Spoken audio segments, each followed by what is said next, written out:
Hello everyone, welcome to my channel. Students, today's topic is error detection asked in the SBI clerk examinations from prelims to mains. If you want to be selected in 2025, please watch this video till the end. आइए इस topic को शुरू करने के पहले इस video को like कर लें, मेरे चैनल को सब्सक्राइब कर लें, साथ साथ बेल आइकन को प्रेस कर लें ताकि आपको लेटेस्ट नोटिफिकेशंस मिलते रहें. Let us start. Question number 1. Suppose if you were left alone, यदि आपको अकेला छोड़ दिया जाए, to live on a deserted island, what would you do. ये एक हाइपोथेटिकल स्टेटमेंट है, इम्प्रोबेबल एक्शन है, जिसमें adverb clause if O that I wish से स्टार्ट होता है. तो सेगमेंट नंबर ए में आपका ये जो सपोज वर्ड है ये सुपरफ्लुअस है, इसे यदि रिमूव कर दें तो हमारा सेंटेंस करेक्ट हो जाएगा. Hence your right answer is segment number A. Segment B, C and D बिल्कुल करेक्ट है. सो सपोज को आप रिमूव कर दें, हटा दें, तो आपका सेंटेंस करेक्ट हो जाएगा. The correct sentence will now be if you were left alone to live on a deserted island, what would you do. Question number 2. He wondered that what would be the next move of his opponents who had vowed to see him dislodged from power. इस sentence में segment number A आपका एक clause है, principal clause. Segment number B में what का हिस्सा है, what would be the next move, यानी इनडायरेक्ट क्वेश्चन है. और indirect question WH word what से बना हुआ है, और जब भी इनडायरेक्ट स्टेटमेंट WH क्वेश्चन हो तो वहाँ कंजंक्शन दैट की आवश्यकता नहीं होती है. यानी WH क्वेश्चन कोई भी कंजंक्शन नहीं लेता. यदि जस्ट नो क्वेश्चन हो तो उसके लिए इफ, यदि डॉट हो तो वेदर का प्रयोग होता है. यानी इस सेंटेंस के segment number A say that को रिमूव कर दें तो हमारा सेंटेंस बिल्कुल करेक्ट होगा. Hence your answer is segment number A. Remove the conjunction that, the sentence will be correct. He wondered what would be the next move of his opponents who had vowed to see him dislodged from power. Now is the turn of question number 3. The nation should be grateful. Motion towards 2. The armed forces, why? Purpose with a noun with a gerund, for protecting it. Each segment is correct. The nation should be एक advice है. Grateful to the armed forces किसके प्रति, preposition to correct है, adjective grateful correct है.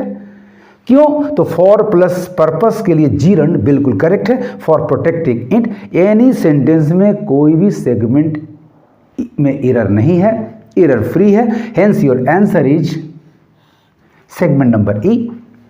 The nation should be grateful to the armed forces for protecting it is the correct sentence. Let us come to question number 4. For so many years it is almost his habit.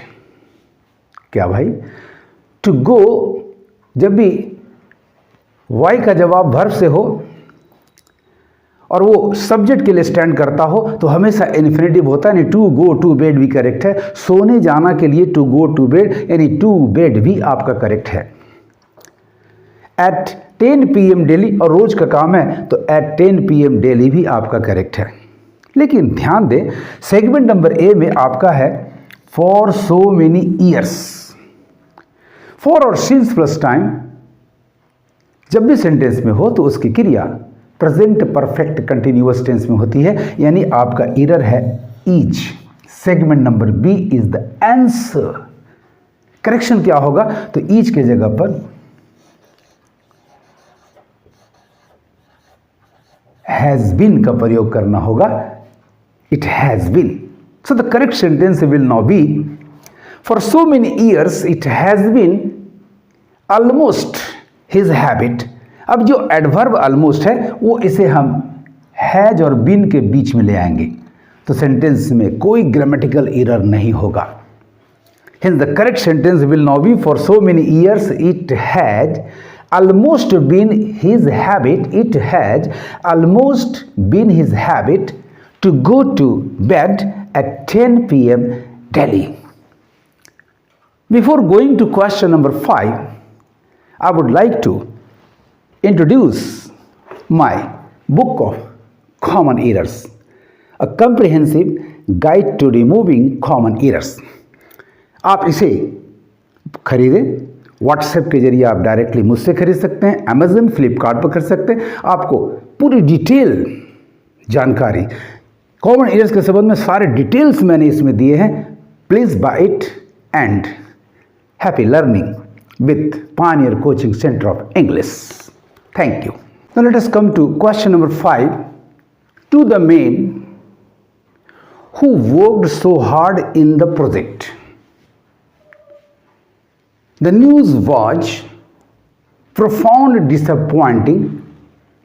गौर से हर सेगमेंट को आप पढ़ें. To the main motion towards यानी to correct है, sense है according to. Who worked so hard, who relative pronoun man के लिए करेक्ट है. कंटेक्स्ट पास्ट का है तो वर्कड सो हार्ड भी करेक्ट है. इन the project the news was यानी यहां दैट को अंडरस्टूड किया गया है. The news was profound disappointing. Disappointing आपका एडजेक्टिव है तो फिर इसे एडवर्ब होना चाहिए था, यानी इसमें हमें जोड़ना होगा ly, तभी ये करेक्ट होगा. यानी आपका answer segment number D contains A grammatical error. Instead of profound which is an adjective we must have profoundly, यानी इसमें ly जोड़ना पड़ेगा. To the man who worked so hard in the project, the news was profoundly disappointing. Adverb अभी adjective है जो कि wrong है, इसे ऐड करके एडवर्ब बनाना पड़ेगा तो सेंटेंस आपका करेक्ट हो जाएगा. प्रोफाउंड डिसअपॉइंटिंग के स्थान पर profoundly disappointing. Let us come to question number 6. Last night she suggested me to have a cupful of coffee but I did not do so. Student, suggest का प्रयोग हमेशा commonly speaker और audience दोनों के लिए काम करता है. दूसरी चीज, सजेस्ट एक इंट्रांजिटिव वर्ब है, इसके साथ प्रीपोजिशन टू प्लस ऑब्जेक्ट का प्रयोग होता है. चूंकि सी ने पर्सनली एडवाइज किया तो फिर सजेस्टेड आपका रॉन्ग है, यानी segment number B is the correct answer. Suggested की जगह पर हमें एडवाइज्ड यूज करना पड़ेगा, यानी the correct answer, the correction will be verb suggested को रिप्लेस करके वर्ब एडवाइज्ड देना होगा. आपका सेंटेंस करेक्ट हो जाएगा.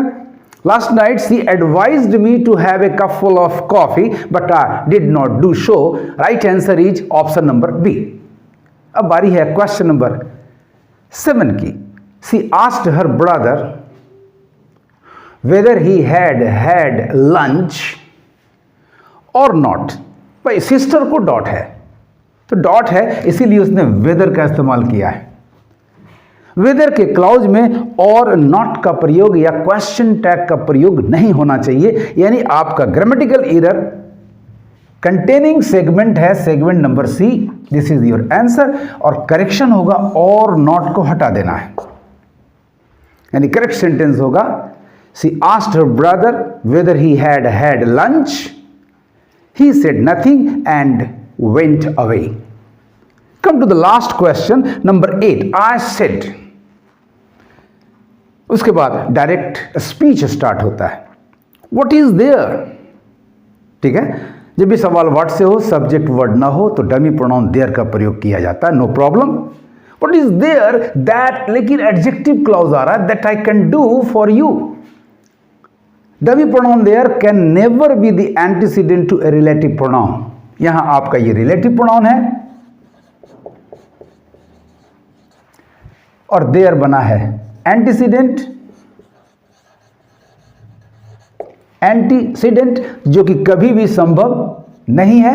इसके जगह पर हमें करेक्ट एंटीसीडेंट देना होगा डमी प्रोनाउन इट, क्योंकि रिलेटिव प्रोनाउन के ठीक पहले कभी भी डमी प्रोनाउन देयर नहीं आ सकता। उसके लिए हमें ये रॉन्ग है, ये प्लेस करना होगा, सेंटेंस करेक्ट होगा। Hence your answer is segment number B, इसे मार्क कर लो।